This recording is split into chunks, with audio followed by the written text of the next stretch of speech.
పిలుస్తుంది కదలి సాగుదాం,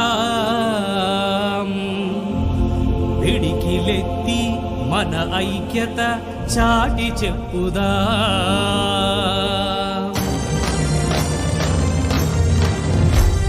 పిఆర్టీయు పిలుస్తుంది కదలి సాగుదాం, పిడికిలెత్తి మన ఐక్యత చాటి చెప్పుదాం.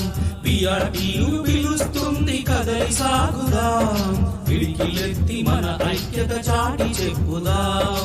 గర్జించే సింహంలా కలిగిన నైజం, గర్జించే సింహంలా కలిగిన నైజం, ఉపాధ్యాయ మిత్రులకు చూపెను ధైర్యం.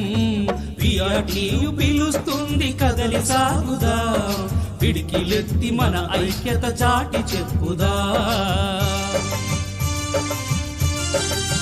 ఆయన స్థాపించినప్పుడు ఈ సంఘం చివరి దాకా పటిష్టంగా ఉండాలి, సంఘం భావితరాలకు అందాలనే ఆలోచనతో మరి ఆ రోజు ఎంత హుందాగా ప్రవర్తించారో అది ప్రతి ఒక్క ఉపాధ్యాయుడు మరి ఆ ఆలోచనను ఆచరించాల్సిందిగా ఈ సందర్భంగా మీ అందరినీ కోరుతా ఉన్నా.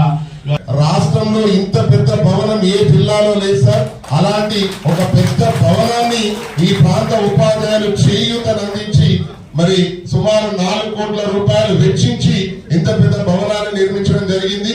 మరి దానికి కూనుకున్నటువంటి ఆనాటి నుండి మరి జిల్లా అధ్యక్ష ప్రధాన కార్యదర్శి గతంలో పనిచేశారు, ఇప్పుడు పనిచేస్తున్న వారందరి సహకారం, పూర్వం పనిచేసిన వారి సహకారం మర్చిపోలేనిది. మన కార్యాలయానికి ఇచ్చేసి ప్రారంభించినటువంటి తుమ్మల నాగేశ్వరరావు గారికి ఖమ్మం జిల్లాలోని 4,000 మంది పిఆర్టీ కుటుంబ సభ్యులు రుణపడి ఉంటారని చెప్పి సందర్భంగా తెలియజేస్తున్నాం. నిబద్ధత నిజాయితీ ఉంటే మనిషి భౌతికంగా లేకపోయినా శాశ్వతంగా ప్రజల గుండెల్లో ఉండగలిగేటటువంటి లక్షణాలు కలిగినటువంటి వ్యక్తి ఏమంటారు. ఇందాక మధుసూదన్ రావు గారే చెప్పారు, ఢిల్లీ టికెట్ ఫ్రీగా ఉండేది కూడా నేను ఇవ్వను, నీకు రూల్ ప్రకారంగానే ఇస్తానని చెప్పినటువంటి వ్యక్తి. నేను కూడా ఆయనతో చాలా రోజులు పనిచేసే అవకాశం వచ్చింది. ఎన్టీ రామారావు గారు ఆదేశాలు ఇస్తే ఎన్టీ రామారావు గారి కంటే స్ట్రిక్ట్గా ఉండేది మా హేమంతరావు గారు.